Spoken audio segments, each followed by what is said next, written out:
بسم اللہ الرحمن الرحیم۔ السلام علیکم۔ انشاءاللہ ہم آج بھی پروفیسر سید محمد سلیم رحمۃ اللہ علیہ کی کتاب اذکار سیرت کا مطالعہ جاری رکھیں گے، اور الحمدللہ اس سلسلے میں ہماری 8ویں نشست ہے، اور ابھی تک ہم نے اس کتاب کے صفحہ نمبر 56 تک کا مطالعہ کر لیا ہے، اور آج ہم ایک نیا ٹاپک شروع کریں گے، جس کا ٹاپک کا عنوان ہے عصری نو حضرت محمد صلی اللہ علیہ وآلہ وسلم لے کر آئے۔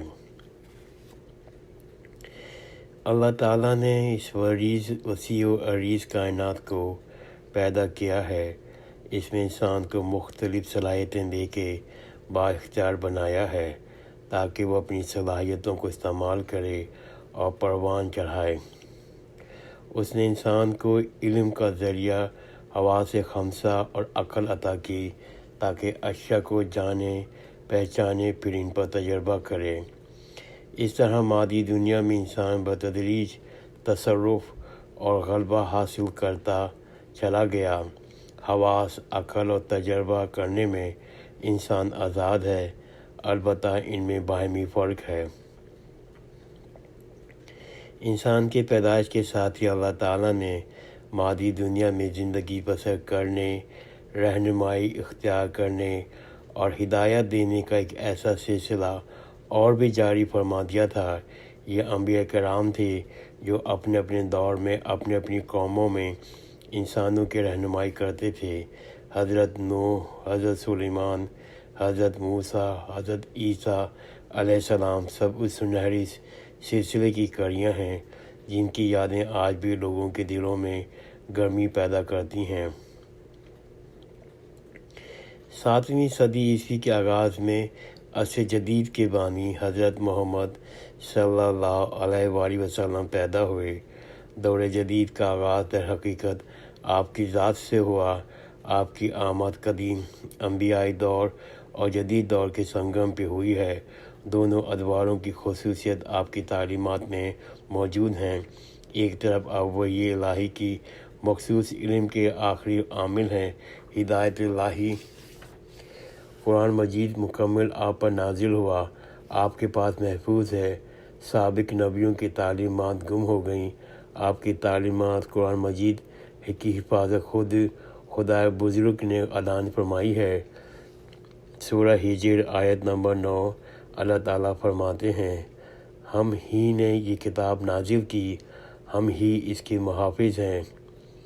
14 صدیوں کے گزرنے کے باوجود کسی غلطی کا کوئی امکان پیدا نہیں ہوا۔ قرآن مجید علی اعلان حواس اور عقل کی تائید کرتا ہے، کسی جگہ بھی عقل کو تحقیر اور تنقیص نہیں کرتا۔ تحصیل علم کے لیے قرآن تجربے کی بھی حوصلہ افزائی کرتا ہے۔ اسلام کسی معقول ذریعہ علم کی تردید نہیں کرتا۔ یہی وجہ ہے کہ دنیا میں یہ مسلمان ہی تھے جنہوں نے تجربے کو علم انسانی کے زمرے میں شامل کیا، ورنہ یونانی اس شاخ سے بیگانہ تھے۔ ارسطو جیسا فلسفی دونوں بیویوں کا شوہر ہو کر لکھتا ہے کہ مرد کے منہ میں 32 دانت ہوتے ہیں اور عورت کے منہ میں 28۔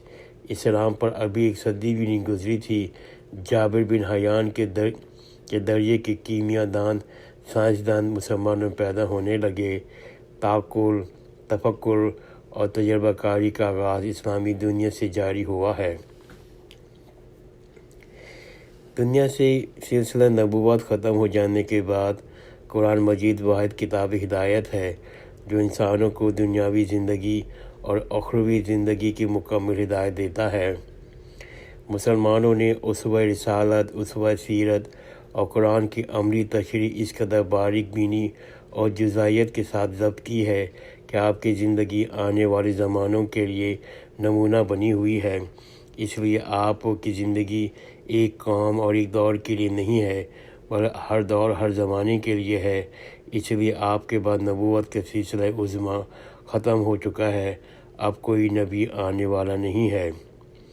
آپ کی تعلیمات میں وحی اور عقل دونوں کا امتزاج ہے۔ آج جو حق و صداقت، عدل و انصاف، رحمت و رافت کی تعلیمات پر پرانے زمانے کے نبیوں کی تعلیمات کے بقایا حصے کی صورت میں قوموں کے پاس ہیں، یا آپ کی تعلیمات میں زیادہ جامع انداز میں ان کا ذکر ملتا ہے؟ زمانے کے گزرنے کے ساتھ ساتھ اسلام کا حق روشن تر ہوتا جا رہا ہے۔ قرآن مجید کی آیات میں تصدیق علمی دنیا میں ہوتی ہے، طبعی دنیا میں، علم طبقات الارض کی دنیا میں، آثار قدیمہ کی دنیا میں، علم تاریخ میں وغیرہ وغیرہ۔ ان آیات کی صداقت پر مغرب کے سائنسدان کتابیں تصنیف کر رہے ہیں۔ بہت پہلے ہی اللہ تعالیٰ قرآن مجید میں بیان کر چکے ہیں کہ ایک دن آئے گا جب یہ لوگ قرآن کی حقانیت کو تسلیم کریں گے۔ سورہ حامیم سجدہ آیت نمبر 53۔ ان قریب ہم ان کو اپنی نشانیاں آفاق میں بھی اور ان کے نفس میں بھی دکھائیں گے، یہاں تک کہ ان پر یہ بات کھل جائے کہ قرآن واقعی برحق ہے۔ آفاق سے مراد علم طبعی کائنات، دی ورلڈ آف میٹر، اور نفس سے مراد علم النفس، ورلڈ آف مائنڈ ہے۔ اب ہم ایک نئے چیپٹر کا آغاز کرتے ہیں، اور یہ چیپٹر ہے مکے میں دعوت حق کا ظہور۔ نمبر 1، مکے کے خاموش اور شریف ترین انسان کو رحمت خداوندی نے انسانوں کی ہدایت اور رہنمائی کے لیے منتخب کیا۔ ان پر وحی نازل ہوئی۔ سورہ مدثر آیت نمبر 1۔ اے چادر لپیٹ کر لیٹنے والے، اٹھ اور لوگوں کو اعمال کی پیدائش سے ڈرا۔ ایک اور وحی میں فرمایا، سورہ مزمل آیت نمبر 5، ہم تم پر ایک بھاری بوجھ ڈالنے والے ہیں۔ اس خاموش انسان کو پہلے مکے اور عرب کی ہدایت کے لیے، پھر ساری دنیا کی ہدایت کے لیے منتخب کر لیا گیا۔ اس خاموش انسان پر بہت بڑا بوجھ ڈال دیا گیا، بہت بڑی ذمہ داری عائد کر دی گئی۔ نمبر 2، مکہ بت پرستی کی مرکزی مقام تھا۔ اس کے ساتھ ساتھ ایک تجارتی مرکز بھی تھا۔ بت پرستی اور مادہ پرست ماحول میں حضرت محمد صلی اللہ علیہ وآلہ وسلم نے حق پرستی کا آغاز کیا اور توحید کا نعرہ بلند کیا۔ آپ نے دعوت دی۔ حدیث احمد مسند احمد، صفحہ نمبر 547، رقم 11593۔ اے لوگو، دل کی یقین کے ساتھ کہو، اللہ کے علاوہ کوئی حاکم، کوئی معبود نہیں، تب تم فلاح پاؤ گے۔ آپ نے خاموشی کے ساتھ دین حق کا آغاز کیا۔ سعید روحیں اس دعوت کو قبول کرنے لگیں۔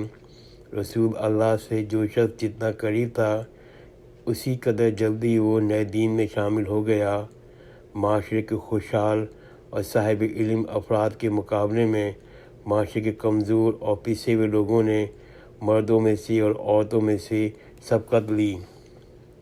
نمبر 3، مکہ کے صاحب اقتدار لوگوں نے اپنی نظام معاشرت اور معیشت کے خلاف اس نئی آواز کا سختی سے نوٹس لیا۔ انہوں نے اس نئی دعوت کو قوت اور طاقت سے دبانے کی کوشش کی۔ جو لوگ اس دعوت پہ ایمان لائے تھے، نو مسلم تھے، غلاموں اور لونڈیوں سے تعلق رکھتے تھے، جو ان کے ظلم و ستم کا شکار بنے، مگر ظلم و ستم کے باوجود دعوت قبول کرنے والوں میں بتدریج اضافہ ہوتا رہا۔ ظلم و ستم کی بھٹی میں پڑ کر ان کا میل کچیل دور ہو گیا، وہ نکھر کر خالص کندن بن گئے۔ یہ لوگ لوح انسانی کا کارگر سب تھے، یہ لوگ انسانیت کا نمک تھے۔ دوسری جانب داعی رسول اللہ نے ان نو مسلموں کی فکری اور عملی تعلیم و تربیت کا انتظام فرمایا۔ دارالارقم میں ایک خفیہ ادارہ قائم ہوا، جہاں نو مسلم نظریں بچا کر آتے تھے اور تعلیم حاصل کرتے تھے۔ داعیے کی تعلیم پر تربیت اور صاحبان اقدار کا ظلم و ستم دونوں برابر جاری رہا، اور دونوں سے فکر و عمل کا نکھار آتا رہا۔ 4 سال کی مسلسل کوششوں کے باوجود بلا شبہ دعوت حق کے قبول کرنے والوں میں تو اضافہ ہوتا رہا، لیکن بحیثیت مجموعی مکے کے معاشرے نے دعوت حق کو قبول نہیں کیا۔ عرب کا واحد مرکزی شہر مکہ تھا، مگر اگر دعوت حق کو قبول کر لیتا تو بہت جلدی سارے عرب میں دعوت پھیل جاتی۔ دائی نے اب مکہ کے سے باہر نظریں ڈالنا شروع کر دیں۔ قریب میں حبشہ ایک مسیحی ملک تھا، انبیاء کی دعوت سے بیگانہ نہیں تھے۔ آپ نے سنجیدہ مسلمانوں پر مشتمل ایک وفد وہاں بھیجا۔ وہاں جا کر معلوم ہوا حکمراں اگرچہ دعوت حق کے لیے دل میں نرم گوشہ رکھتا ہے، مگر وہ کمزور طبیعت کا آدمی ہے، پادریوں کی مخالفت کے سامنے نہ ٹھہر سکا، اس لیے یہ مہم ناکام ہو گئی۔ طائف مکہ کے قریب عمرہ کا گرمائی مستقر تھا، اس کو بھی کسی درجے میں اہمیت حاصل تھی، مگر عرصے کے بعد آپ وہاں تشریف لے گئے، مگر وہ ایسے خود سر لوگ تھے، وہ دعوت کو سننے میں آمادہ نہیں تھے، وہاں سے بھی آپ ناکام لوٹے۔ اس مایوسی اور نامرادی کے عالم میں امید کی کرن پھوٹی۔ مدینہ سے حاجیوں کا ایک قافلہ معمول کے مطابق حج کرنے کے لیے مکہ میں آیا۔ یہاں انہوں نے دعوت حق سنی۔ یہودیوں کو ہمسائیگی کی وجہ سے وہ انبیاء کرام کی دعوت سے قدر مانوس تھے، انہوں نے دعوت حق کو قبول کیا اور مدینہ دعوت حق کا مرکز بن گیا۔ مکہ سے مسلمان ہجرت کر مدینہ پہنچنے لگے۔ سب سے آخری میں تحریک اسلامی کے قائد حضرت محمد صلی اللہ علیہ وسلم نے مکہ سے مدینہ ہجرت اختیار کر لی۔ مدینہ منتشر گھروں پر مشتمل ایک چھوٹی سی بستی تھی، جس میں عرب اور یہودی آباد تھے۔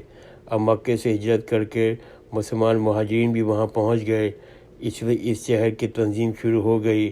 مدینہ کے مسلمانوں نے مکہ میں جا کر رسول اللہ کی اطاعت و فرمانبرداری قبول کر لی۔ یہودیوں نے بھی باقاعدہ معاہدہ کر رسول اللہ کی حاکمیت اور بالادستی قبول کر لی، جس کو میثاق مدینہ کہتے ہیں۔ اس لیے مدینہ منورہ میں رسول اللہ کی حیثیت سے ایک نبی کو اور ایک خود مختار عالم کی حیثیت تھی۔ مکہ کا دور مکوہی ختم ہو گیا، مدینہ کی دور آزاد شروع ہو گیا۔ آپ نے مہاجرین مسلمان مکی اور انصار مسلمان مدنی کو مواخذہ کے ذریعے باہم شیر و شکر کر دیا۔ اس طرح مدینہ منورہ اسلام کی مرکزی شہر بن گیا، جس کی آبادی ماہم متحد اور منتظم تھی۔ انشاءاللہ آئندہ کا مطالعہ میں آئندہ کی نشست میں کروں گا۔ جزاک اللہ خیر، خدا حافظ۔